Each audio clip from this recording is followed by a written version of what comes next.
Lenine. Leão Trotsky. Segunda parte. Ao redor de outubro. Capítulo 2. O golpe de Estado. A nosso pedido, a abertura do segundo Congresso dos Soviets foi fixada para o final da Conferência Democrática, isto é, a 25 de outubro. Devido ao estado de espírito que se manifestava, proveniente da exaltação crescente de hora em hora, não só nos bairros operários, mas também nas casernas, parecia-nos ser mais conforme aos nossos desejos concentrar a atenção da guarnição de Petrogrado precisamente para esta data, escolhida como o dia em que o Congresso dos Soviets deveria decidir sobre a questão do poder, enquanto que os operários e as tropas deveriam apoiá-lo, depois de se terem devidamente preparado para tal. No fundo, nossa estratégia era a da ofensiva, pretendíamos a conquista do poder, mas a palavra de ordem da nossa agitação era a de, uma vez que os nossos inimigos se preparavam para dissolver o Congresso dos Soviets, ser necessário responder-lhes de forma implacável. Todo o plano se baseava na força do afluxo revolucionário, que tendia a atingir a mesma intensidade por toda a parte, não dando ao adversário qualquer forma de tréguas. No pior dos casos, os regimentos mais retrógrados manteriam-se neutros. Nestas condições, o mais insignificante gesto do governo dirigido contra o Soviet de Petrogrado deveria assegurar-nos imediatamente uma preponderância decisiva. Lenine temia, contudo, que o adversário tivesse tempo para reunir as tropas contra-revolucionárias, sem dúvida pouco numerosas, mas enérgicas, e de desencadear a ação aproveitando-se da vantagem da surpresa. Surpreendendo o partido e os soviets e prendendo os cabecilhas do movimento em Petrogrado, o adversário poderia decapitar a revolução e depois enfraquecê-la gradualmente. Não se pode esperar mais, é impossível adiar, repetia Lenine.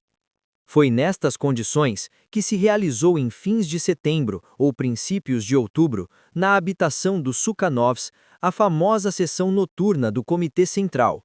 Lenine compareceu firmemente decidido a, desta vez, obter uma resolução que não desse lugar a qualquer espécie de dúvidas, hesitações, obstáculos, passividade ou contemporização. Entretanto, antes de atacar os adversários da insurreição armada, exerceu pressão sobre aqueles que estabeleciam a data do levantamento em função do segundo Congresso dos Soviets. Alguém informou-o sobre o que eu dissera. Marcamos a revolta para o dia 25 de outubro. Tinha efetivamente repetido esta frase variadas vezes, servindo-me dela contra aqueles dentre os meus camaradas que consideravam a via da revolução no sentido de um pré-parlamento e de uma existência imponente bolchevique na Assembleia Constituinte. Se o Congresso dos Soviets, que é bolchevique na sua maioria, não toma o poder, o bolchevismo irá apagá-lo. Sendo assim, é provável que a Assembleia Constituinte não seja convocada. Ao convocar, depois de tudo quanto se passou, para 25 de outubro o Congresso dos Soviets, onde conquistamos de antemão a maioria, comprometemo-nos publicamente por esse mesmo ato a tomar o poder o mais tardar nesta altura. Vladimir Ilyich insurgiu-se violentamente contra a data indicada. A questão do segundo Congresso dos Soviets, dizia ele, não o interessava absolutamente nada. Que importância poderia ter isso? Seria mesmo possível o Congresso realizar-se? E o que poderia fazer, supondo que se realizasse? Era necessário conquistar o poder, e não nos preocuparmos com o Congresso dos Soviets. Seria ridículo, seria absurdo informar o inimigo do dia da nossa insurreição. Na melhor das hipóteses, a data de 25 de outubro poderia servir-nos para mascarar nossas intenções. Mas antes, era indispensável desencadear a insurreição independentemente do Congresso dos Soviets. O partido deveria tomar o poder pela força das armas e depois ocuparia-se do Congresso. Era necessário passar imediatamente à ação.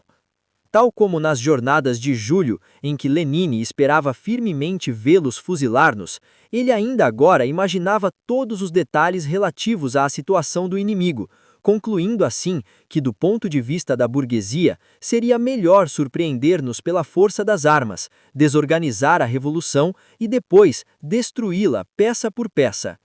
Tal como em julho, Lenin sobreestimava a perspicácia e a resolução do inimigo, e talvez mesmo suas possibilidades. Em grande parte, exagerava, conscientemente, com uma finalidade tática absolutamente certa. Ao sobreestimar o inimigo, propunha-se a incitar o partido a redobrar de energias no ataque. No entanto, o partido não podia tomar o poder nas próprias mãos, independentemente do soviete, e nas suas costas.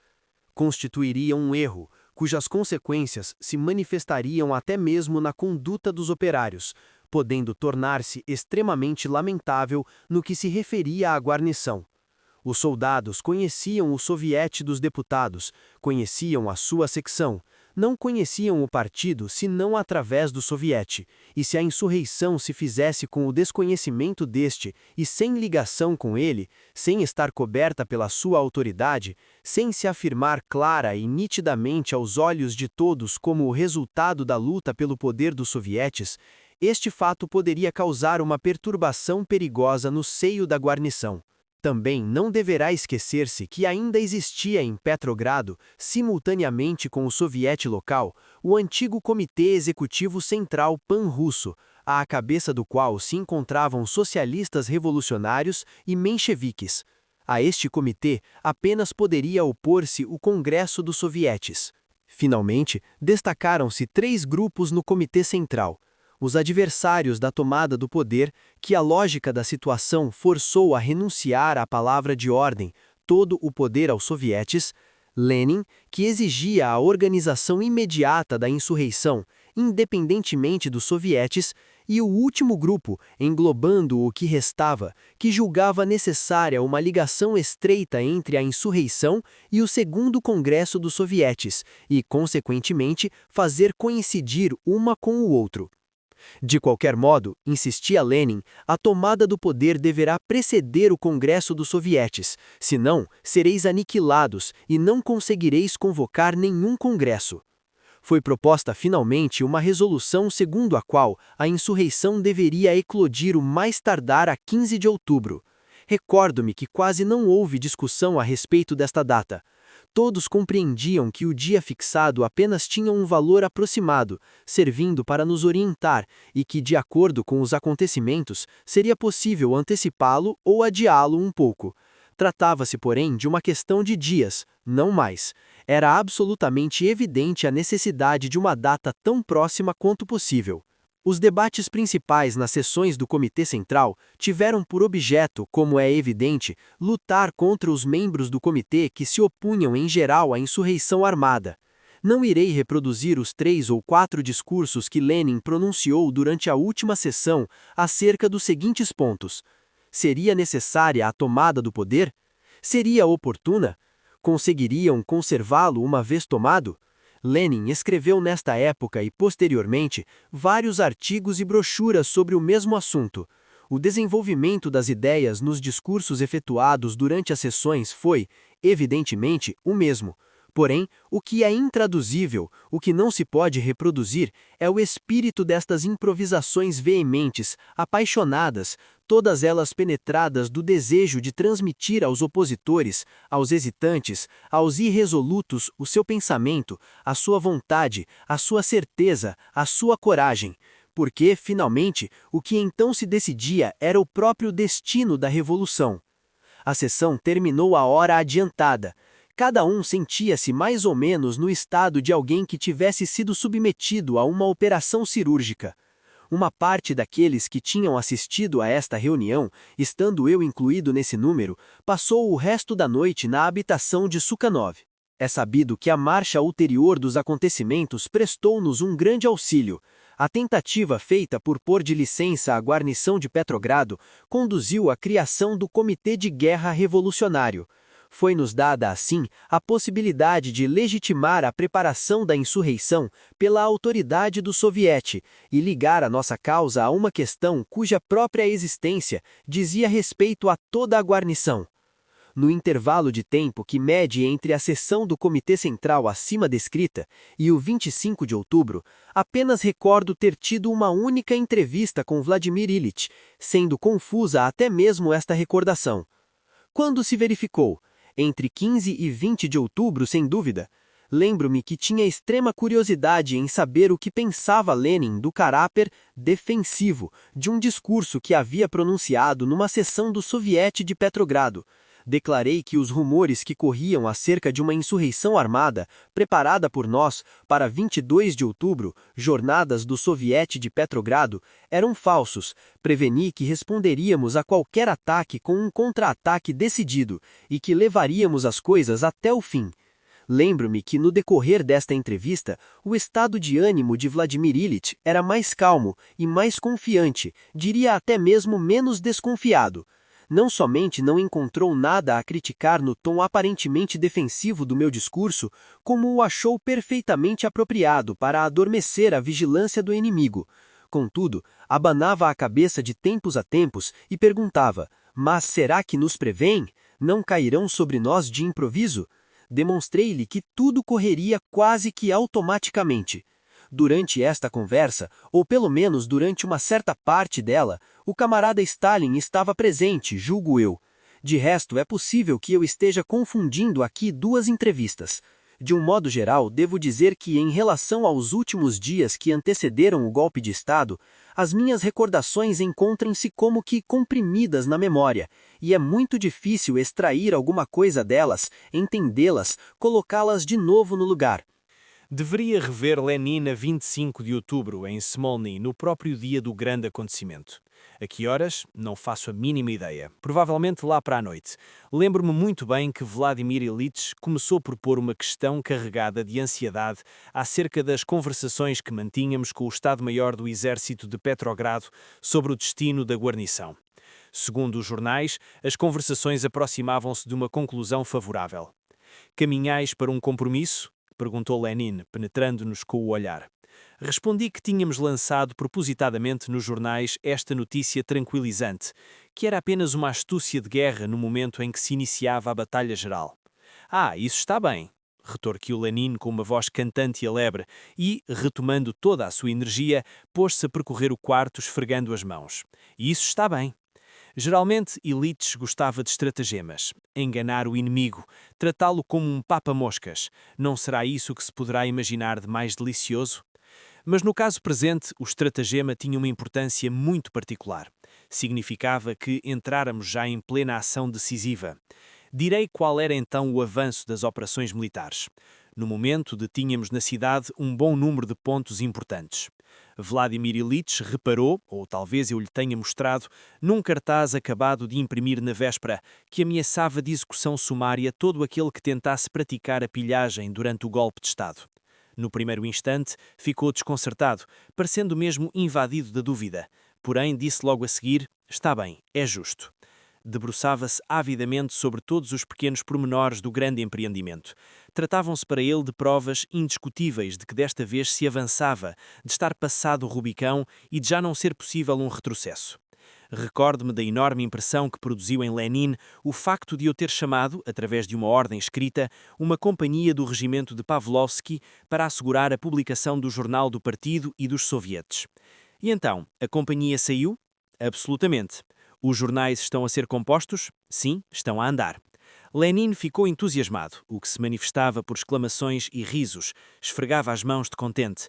Seguidamente concentrou-se, refletiu e disse: sim, as coisas também podem ser feitas dessa maneira, com a condição de tomarmos o poder. Compreendi que apenas nesse momento ele admitira definitivamente a ideia de renunciar à tomada do poder através de uma conjura. Temia até ao último minuto que o inimigo entravasse o nosso movimento e nos surpreendesse de improviso. Somente nessa noite, a noite de 25 de outubro, se acalmou e sancionou definitivamente a via por que tinham enverdado os acontecimentos. Digo acalmou-se, mas apenas para recomeçar imediatamente a inquietar-se acerca de uma série de questões, grandes e pequenas, concretas e meticulosas, ligadas à marcha da insurreição. Escutem, e se fizessem isto, não seria melhor fazer aquilo? E se pedíssemos ajuda àqueles? Estas questões e propostas intermináveis não tinham exteriormente qualquer ligação entre si, surgindo todas do mesmo intensivo trabalho interior que envolvia a revolta em toda a sua extensão. É preciso saber poupar o fôlego durante os acontecimentos de uma revolução. Quando a maré sobe irresistível, quando as forças da insurreição crescem automaticamente, enquanto que as da reação fatalmente se fracionam e dispersam, é grande a tentação de nos entregarmos aos elementos, de nos deixarmos arrastar pela corrente. Um sucesso brusco desarma tão bem como uma derrota. Não perder o fio ao curso dos acontecimentos. Dizer após cada novo sucesso, nada foi ainda obtido, nada está garantido. 5 minutos antes da vitória decisiva, conduzir as operações com a mesma vigilância, energia e intensidade do que 5 minutos antes do início das hostilidades. 5 minutos após a vitória, antes mesmo de ressoarem as primeiras aclamações, dizer: a conquista não está ainda assegurada, não se pode perder um instante. É este o caminho, é esta a forma de agir, é este o método de Lenin. É esta a essência orgânica do seu caráter político, do seu espírito revolucionário. Descrevi já noutro local como Dan, dirigindo sem dúvida a sessão da facção menchevique do segundo Congresso dos Sovietes, reconheceu Lenin disfarçado entre nós, que estávamos sentados a uma pequena mesa numa sala de passagem. Este facto foi até representado num quadro, que ainda por cima, segundo as fotografias que vi, não tem qualquer relação com a realidade. Este é, de resto, o destino da pintura histórica, e não apenas o desta arte. Não me lembro em que ocasião, mas muito mais tarde, disse a Lenin: seria necessário redigir uma nota sobre esse encontro, senão um dia contar-se-ão anedotas sobre ele. Esboçou um gesto de desespero cômico. Que importa? Contar-se-ão essas e muitas mais. O segundo Congresso dos Sovietes realizava a sua primeira sessão no Instituto Smolny. Lenin não compareceu. Mantinha-se à margem, numa das salas do Instituto onde não existiam, se bem me lembro, nenhuns ou quase nenhuns móveis. Alguém veio seguidamente estender umas mantas sobre o soalho, atirando também 2 almofadas. Repousamos aí, Ilitch e eu, deitados um ao lado do outro. Mas uns minutos depois, alguém me chamou. Dan tomou a palavra. É preciso dar-lhe réplica. Após ter ouvido Dan, voltei e deitei-me de novo ao lado de Vladimir Ilitch, que, como é óbvio, de modo algum pensava em dormir. Era impossível fazê-lo. De 5 em 5 ou de 10 em 10 minutos chegava alguém da sala das sessões para nos dar a conhecer o que aí se passava. Além disso, chegavam os estafetas da cidade, onde, sob a direção de Antonov Ovsienko, continuava o cerco ao Palácio de Inverno, que terminou por uma tomada de assalto. O que se passou depois foi sem dúvida na manhã seguinte, que apenas uma noite de insônia separava do dia anterior. Vladimir Ilitch tinha um ar fatigado. Sorrindo, disse: a passagem da vida clandestina e do regime de Perevertsev a poder é demasiado brusca. Es Schwindel. Entontei-se, acrescentou, não sei porquê em alemão, descrevendo com a mão um movimento circular em redor da cabeça. Após esta observação, a única mais ou menos pessoal que lhe ouvi na ocasião da conquista do poder, passamos simplesmente a dar expediente às questões do dia.